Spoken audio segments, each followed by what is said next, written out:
हाँ, तो मुंबई इंडियंस लगातार अपनी परंपरा को बरकरार रखते हुए वो आईपीएल का पहला मैच हार चुकी है। तो जैसा कि आप लोगों को पता है कि पहला आईपीएल का पहला मैच वो 2013 से अभी तक नहीं जीते हैं। वो पहला मैच अक्सर आईपीएल का अक्सर पहला मैच हार जाते हैं और आज भी वो चेन्नई सुपर किंग्स से पहला मैच हार गए हैं। तो जैसा कि आप लोगों ने देखा होगा, मैच बहुत ही मज़ा आया मैच में। और मुंबई इंडियंस और चेन्नई सुपर किंग की जो राइवलरी है वो तो सालों से चली आ रही है और वो बहुत ही अच्छी होती है। और जैसे आज के मैच को देख के आपको लगा भी होगा कि क्यों अच्छी होती है, वो इतनी अच्छी राइवलरी क्यों कहा जाती है, क्योंकि वो मैचेस काफ़ी क्लोज होते हैं और आज का मैच भी काफ़ी क्लोज हुआ। तो हम लोग शुरू से शुरू करते हैं कि आज पूरे मैच में क्या हुआ, कैसे वो पॉइंट टू पॉइंट आपको बताते जाता हूँ। हाँ, तो सीएसके ने अपना पहला मैच जीत लिया है और उनकी तो आदत है, वो तो जीतते ही रहते हैं। आप लोगों को पता है सीएसके एक बहुत बड़ी टीम है। देखा जाए तो ज़्यादातर रिटायर्ड प्लेयर हैं उनमें, लेकिन वो एक इसीलिए बहुत बड़ी टीम है कि उनको जीतना आता है। महेंद्र सिंह धोनी का जो दिमाग है और चतुर चालाक की तरह दिमाग है और वो जानते हैं अपने प्लेयर्स से कैसा बेस्ट निकालना है। जैसे कि आप लोगों को पता होगा, आज टॉस के समय मुंबई जब एमएस धोनी ने टॉस जीता तो उन्होंने पहले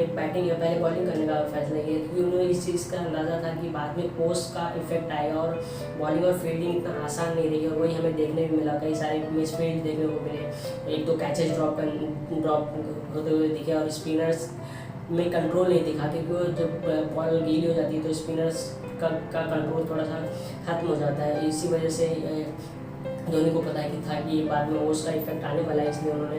पहले बैटिंग करते हुए मुंबई इंडियंस ने काफ़ी अच्छी शुरुआत की थी। जो रोहित शर्मा और डिकॉक की जो पार्टनरशिप थी वो बहुत अच्छी हुई थी। चारों में 45 रन उन्होंने मिलकर ठोक दिया था। काफ़ी अच्छे शॉट्स लगा रहे थे, खासकर डिकॉक के जो शॉट्स थे काफ़ी क्लीन थे, काफ़ी अच्छे शॉट लगा रहे थे। लेग साइड में उन्होंने बहुत ही अच्छा छक्का लगाया था, बहुत ही खूबसूरत शॉट खेल रहे थे। लेकिन 5वें ओवर में जब पीयूष चावला आया और वहाँ पे उन्होंने एक खींची हुई गेंद डाली और उस पर रोहित शर्मा कैच हो गए और वहाँ से फिर मुंबई इंडियंस का डाउनफॉल शुरू हुआ, क्योंकि उसके अगले ही ओवर में डिकॉक भी अपने विकेट को फेंक दिया और उन्होंने सैम करन के हाथों सर्व करने के बाद में सौरभ तिवारी और सूर्य कुमार यादव ने पारी को संभाला और एक अच्छी पार्टनरशिप बिल्ड करना स्टार्ट किया धीरे धीरे। सौरभ तिवारी को जब मैंने देखा तो पहले तो मुझे लगा कि वो कुछ खास कर नहीं पाएंगे, क्योंकि उनको देख के उनकी फिटनेस बहुत ही मुझे मतलब बहुत ही आम सी लग रही थी। वो फिटनेस लेवल मुझे नहीं लगा था उनका कुछ अच्छा फिटनेस है। लेकिन जब वो शॉट्स लगाना स्टार्ट किया उन्होंने बहुत अच्छे शॉट्स के लिए बहुत ही उम्दा शॉट्स के लिए, खासकर पावर हिटिंग तो उनकी पहले से अच्छी थी। उनको तकलीफ होती है स्ट्राइक रोटेट करने में, तो पावर हिटिंग तो पहले से अच्छा कर लेते हैं, लेकिन स्ट्राइक रोटेट में वो फंस जाते हैं। और वहीं पे थोड़ा सा सूर्य कुमार यादव को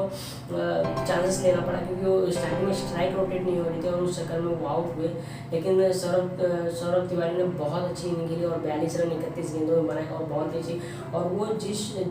जब वो आउट हुए वो भी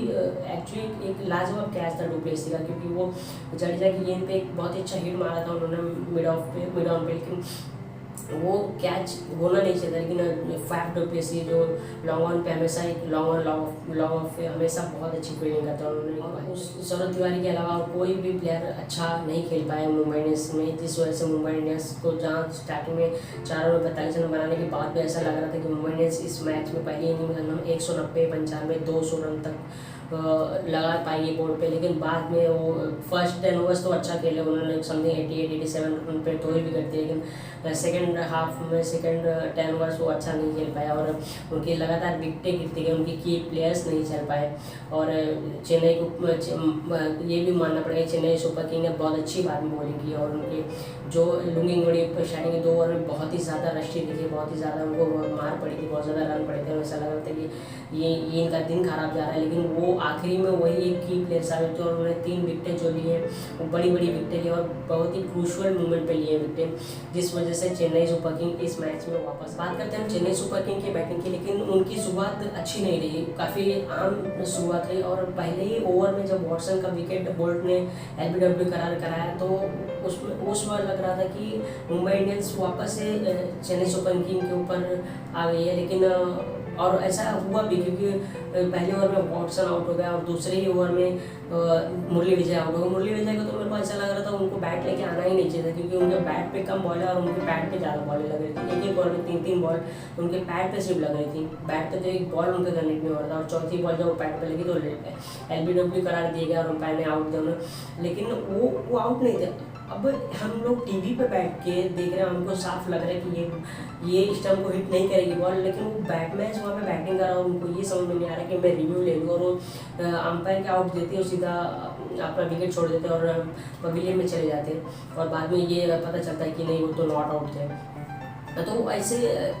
मुझे बहुत ही रशी दिखे मुरली विजय, ऐसा लगा ही नहीं कि वो मतलब कहीं से भी गेम में है, क्योंकि वो शायद से बहुत दिनों बाद खेलने आ रहे हैं, क्योंकि वो सिर्फ अभी रणजी ही खेलते हैं, इंडियन टीम में खेल नहीं रहे, तो शायद से वो सब रस्टीनेस पहले 1-2 मैचेस में दिखता है प्लेयर्स को, तो हो सकता है। और एक प्रेशर भी रहा होगा क्योंकि वो बहुत टाइम बाद चेन्नई सुपर किंग में बैटिंग करने मिला उनको ऊपर, तो वो सब प्रेशर के साथ साथ शायद उनके दिमाग में बहुत कुछ चल रहा होगा, उस वजह से शायद उनकी परफॉर्मेंस में अच्छी। 2 ओवर में 2 विकेटें गिरने के बाद सीएसके के फिर आते हैं रायडू बैटिंग करने, और रायडू और फैफ की जो पार्टनरशिप लगी है, आप कह सकते हैं कि ये जो पार्टनरशिप थी मैच को जिताने का काम इसने किया, और ये तो कोई भी बता सकता है कि मैच जिताने का काम इसने ही किया। लेकिन आप लोगों को एक चीज़ का मैं बात बता दूँ, भले से रायडू ने 71-72 रन मारे हैं और फैफ ने बहुत ही स्लो खेला, लगभग 100 के स्ट्राइक रेट से खेल रहे थे, वो बहुत स्लो खेल रहे थे, लेकिन आप लोगों को एक बात पता होनी चाहिए कि फैफ अफ्रीका के कैप्टन रह चुके हैं, और कैप्टन फॉर्मर, और वो अभी भी वनडे टीम के कैप्टन, शायद से टेस्ट टीम के कैप्टन अभी भी अफ्रीका के हैं वो। तो वो जब रायडू के साथ बैटिंग कर रहे थे तो आपने एक चीज़ ध्यान दिया होगा कि वो अपना विकेट नहीं थ्रो करना चाहते थे, वो बहुत संभाल के खेल रहे थे, और जब देख रहे थे कि रायडू अच्छे हिट लगा रहे तो वो अपने आप को काम रखे और वो सिंगल डबल से ही काम चला रहे थे, और वो उन्होंने बोला हुआ कि रायडू आप मारिए और बाद में देखेंगे क्या होगा। और उसके बाद उन्होंने ये भी समझाया रायडू को, आप लोगों ने ये चीज़ भी ध्यान दिया हुआ कि